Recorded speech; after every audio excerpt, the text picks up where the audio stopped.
ನಾವೇನು ಒಂದೇ ಗರ್ಭ ಹಂಚಿಕೊಂಡೋರು ಅಲ್ಲ, ಸ್ನೇಹಾನೇ ನಮ್ಮ ತಾಯಿ ಅಲ್ಯಾವ ಭೇದ ಇಲ್ಲ.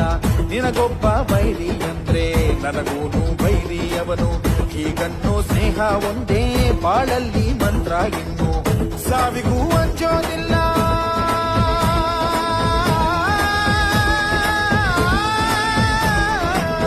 ಸ್ನೇಹಕ್ಕೆ ಒಂದೇ ಕುಲ.